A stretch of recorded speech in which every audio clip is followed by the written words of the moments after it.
Hi guys, welcome back to part two of looking back at the DC. If you haven't seen part one, you can check out my channel.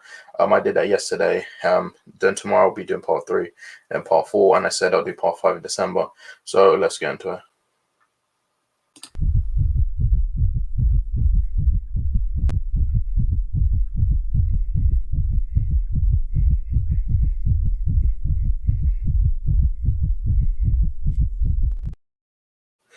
Welcome back. Today we're looking at the DCU part two, the post Zack Snyder era.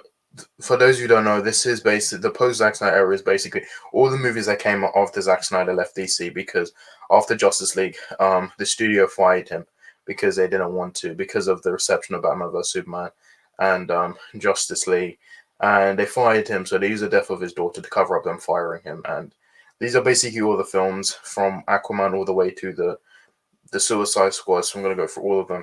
So yeah, so now before I do that, don't forget to subscribe and click the notification bell. Now basically after Justice League, the DCU was pretty much a laughing stock. It was getting mocked for not being as successful as the MCU, but there's so much missed opportunity and potential. And these are some of the videos here. So example, we had Sad Affleck, so I'm gonna go for it now. Since reviews for the film have come out, and I don't know if you've had a chance to have a look at them, or like your response to those, or... No, what are they saying? Well, it's been getting a mixed response.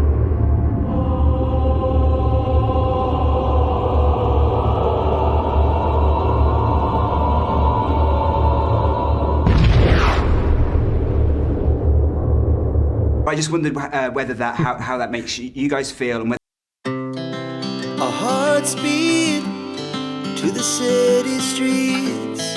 We began to feel the fire. We rise like tall buildings as the chemicals, they take us higher. The night's young and it's just begun as she puts her hand in mine. We wanna chase the night, wanna dance to the light, pull the stars from the sky just too hard. I agree. I'm sorry I had to mute it because it had music and I didn't want to get a copyright strike on it. And then there was more videos, so let's get into it. Vision, what is your ideal future for this character? Is it Man of Steel 2? Is it a TV series? What is it, Henry? Right now, I can't really talk about anything. What I do want is hope, optimism, and joy. Those three things are essential for the character.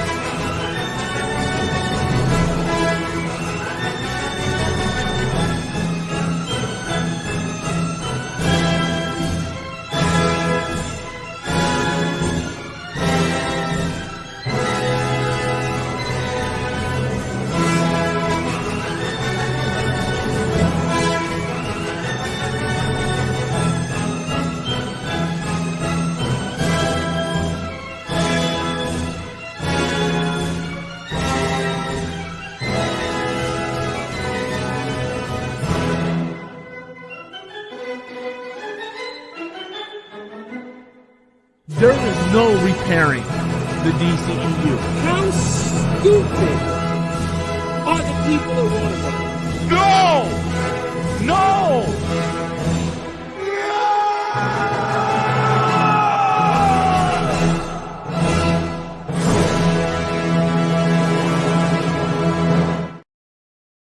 So basically, after all this, Warner Brothers were scratching their heads, wondering what were they going to do after the film of Justice League. Do they reboot? Did they continue it? So they decided to continue it. So the Flash was supposed to come in 2018, but that got pushed back. And then so we only had one DC movie in 2018, and we had Aquaman.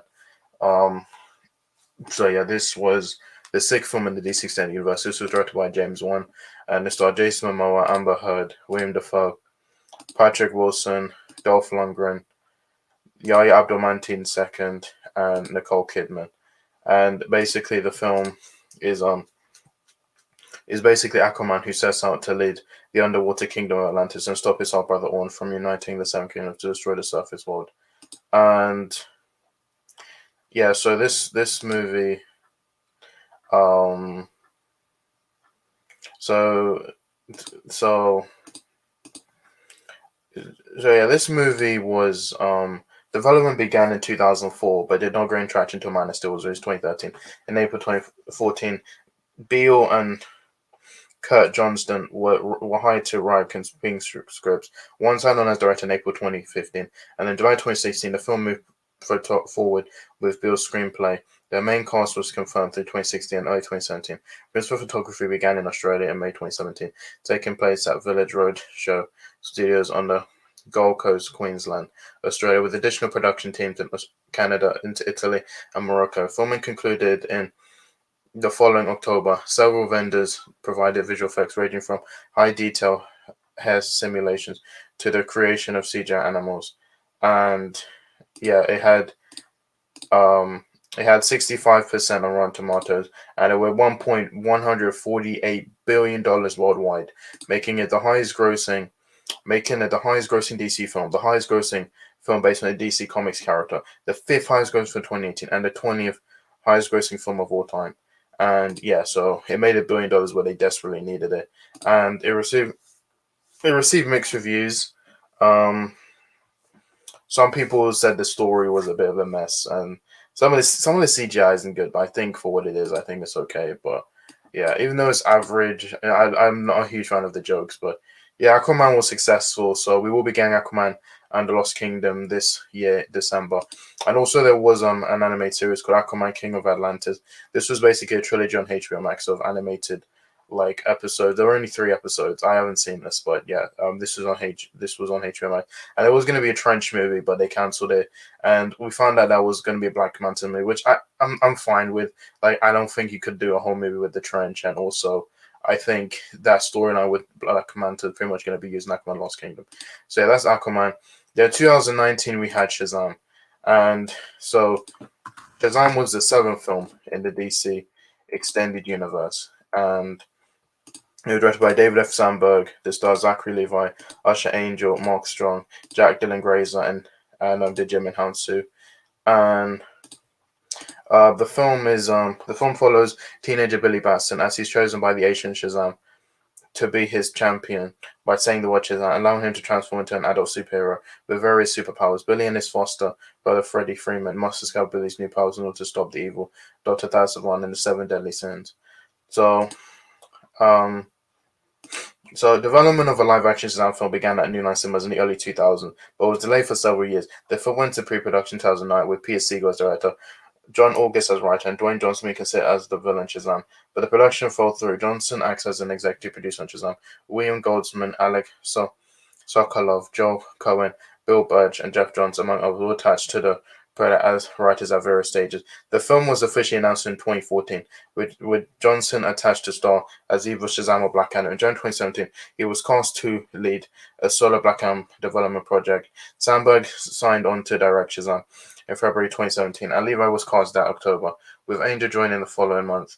Principal photography began in Toronto in January 29, 2018, with most of the film shot at Pinewood Toronto Studios and wrapped on May 11th. And so it got 90% on Rotten Tomatoes, and it made $367 million on $367 million budget, which it was a success. And you'll see positive reviews on critics who praise Sandberg's direction, performances of Levi, Angel, and Grazer, as well as his generally light tone sense of fun. It was followed by the spin-off film Black Adam in 2022, which I'll get to that in part 4, and also a sequel, Shazam Through the Gods, which I will talk about that in part 4. But yeah, so I love Shazam, really good movie. I think it's probably the best solo movie we had. And yeah, so that's Shazam. So then 2020, we had Birds of Prey. Now, this was the 8th film in the DC Extended Universe. And this was directed by Kathy Yan. And this starred Margot Robbie, Mary Elizabeth Winstead, Johnny Smollett, Rosie Perez, Chris Messina, L.A.J. Basco, and Ian McGregor. And So Robbie, who also serves as producer, pitched the idea for Birds of Prey to Warner Bros. In 2015. The film was announced in May 2016, with Hodson being hired to write the script that November, followed by Yan signing on to direct in 2018. The majority of the cast and crew were confirmed by December 2018. Principal photography lasted from January to April 2019 in downtown Los Angeles, part of Los Angeles Arts District, and sound stages at Warner Bros. Studios in Burbank, California. Additional filming took place in September 2019. It got 79% Rotten Tomatoes, and it made $205 million, which it was a box office bomb because it didn't make nowhere near his break-even point between 250 million, 300 million. The budget was 82 to 100 million, but I mean, I don't know, like, I think the problem with Birds of Prey is that it just didn't know what it wanted to be. Like, it was trying to be Harley Quinn movie and a Birds of Prey movie, and the marketing was terrible. They didn't know how to market that movie, and the trailers won't tell you. The trailers weren't telling you what the movie was about. We had 2 trailers, and it wasn't telling you what it was about. And the marketing was terrible. Like, all the marketing, like, you had the trailers, like I already mentioned, and then we had, and it was just the marketing that they used, like, and they called it Birds of Prey and the Fantabulous Emancipation of One Harley Quinn. That was their mistake. They shouldn't have called it that. They should have just called it Harley Quinn and the Birds of Prey, because no one knows who Birds of Prey are. But people know Harley Quinn is, and I think the reason why I didn't do well was that I feel like people just didn't like Suicide Squad 2016, and I feel like this came too late. The fact this came 4 years after Suicide Squad, and I feel like people just weren't a huge fan of this movie. So this movie coming out, it really, and I think also factors that it was rated R, which I think it was PG-13 with more, because there was plenty of Harley Quinn fans PG-13 who couldn't watch this movie because it was R-rated.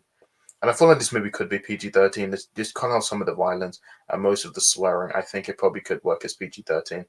But yeah, I honestly would have preferred a Gotham City Sirens movie with just Margot Robbie, Catwoman, and Poison Ivy. I would have wanted that. David A. was going to do that, but they went with Birds of Prey. But I'm fine with the movie. Now, there was going to be a Black Canary movie. I don't know if that's going to happen now. She was going to be in Batgirl before they cancelled it, but yeah, so that's Birds of Prey. It received positive reviews. And yeah, so also in 2020 we had Wonder Woman 1984. Now this was the 9th film in the DC Extended Universe. It's a standalone sequel to Wonder Woman. This was the first DCEU sequel, and this was directed by Patty Jenkins. It stars Gal Gadot, Chris Pine, Christian Wiig, Connie Nielsen, Pedro Pascal, and Robin Wright. And so discussions of a sequel began shortly after the release of the first film in June 2017, and the decision to proceed was confirmed the following month. Principal photography began June 13, 2018, with filming taking place at Warner Brothers Studios, Leavesden in England, as well as the District of Columbia and Northern Virginia in the US, London and Duxford in England, Tenerife and Fuerteventura in the Canary Islands, and Almeria. Production wrapped in December 2020 after 6 months shoot, with additional filming in July 2019.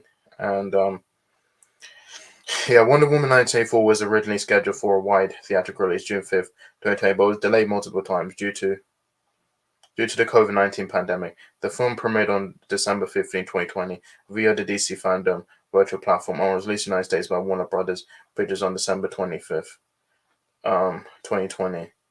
Both theatrical and via the HBO Max streaming service. And it had 58% Rotten Tomatoes, and it made 169 million. The reason why is because it was during the pandemic. I think maybe the pandemic probably could have done more. It received mixed reviews from critics who praised the direction, performances, visuals, action scenes, musical score, and escapist qualities. But yeah, so yeah, there were plans for Wonder Woman 3, but that got cancelled due to James Gunn and Peter Safran taking over the project. And we were going to get an Amazon's movie, but we will be getting a spin-off prequel series focusing on the Amazons called Paradise Lost, which is not connected to the DCEU Amazons. It's going to be something. Wonder Woman 84 is not my favorite. I kind of like the first one, and I was really looking forward to this movie, but yeah, it is what it is. So it's okay. I've not seen it since it came out. I might rewatch it again, but I just love Wonder Woman more, and it just sucked. I feel like this movie could have been good had they not have. I feel like they just gave Patty Jenkins too much freedom. But yeah, then 2021 we had Zack Snyder's Justice League, which this was the 10th film in the DC Extended Universe, and this was Zack Snyder's original version for the film prior to his departure from the production and subsequent studio. So yeah, so Zack Snyder's Justice League. This movie was directed by Zack Snyder, and this starred Ben Affleck, Henry Cavill, Gal Gadot, Jason Momoa, Ray Fisher, Ezra Miller, Amy Adams, Jeremy Irons, Jesse Eisenberg, Diane Lane, J.K. Simmons, Amber Heard, William Dafoe, Connie Nielsen, Kieran Hines, and Ray Porter. And the whole history of Warner Bros. with this movie was released by Warner Bros. Pictures in 2017. Justice League had a difficult production. Its script underwent major changes before and during production between 2016 and 2017. In May 2017, Snyder stepped down during post-production following the death of his daughter, Autumn Snyder, and Joss Whedon was hired to finish the film, completing it as an uncredited director.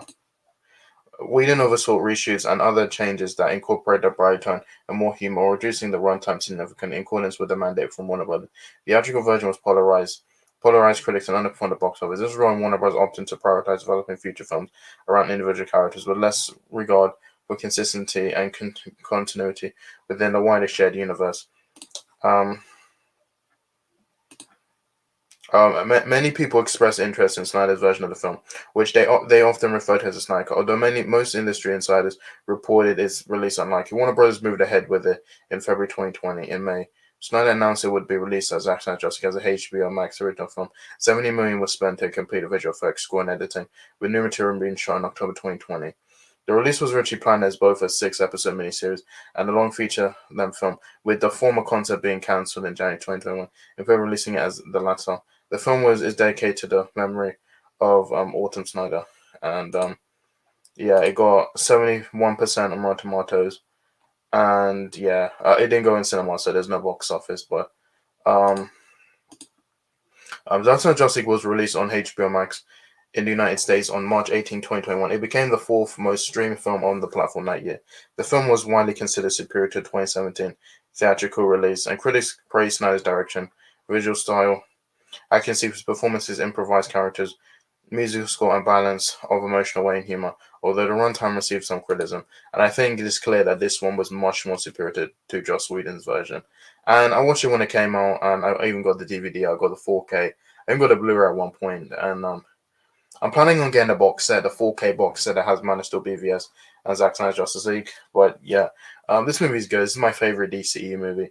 And I'm happy we got this movie. Like, if we didn't get this, I would have been fine if we didn't get the movie, but I'm happy we got to see Zack Snyder's vision. And I'm happy we got this movie. You know, the thing with this movie is that all the toxic Snyder fans, because this movie came out, the fact that they have this movie now, they just got worse and stuff. Like, there was no toxic. There was, like, when before the movie came out, there was some toxic fans, but it wasn't that much. It's after the movie came out that they started getting toxic and stuff. So yeah, overall, I think I'm just happy we got this movie. And yeah, so 2021 we had the Suicide Squad. Now this was the 10th movie, but this was the 11th movie in the DCEU. So yeah, this was a standalone sequel to Suicide Squad, and this was directed by James Gunn, and so this starred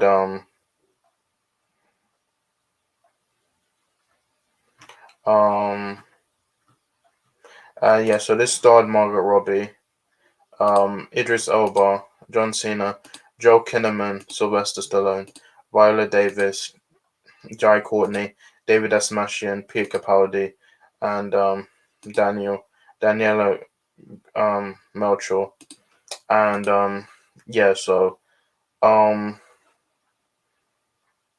so in the film,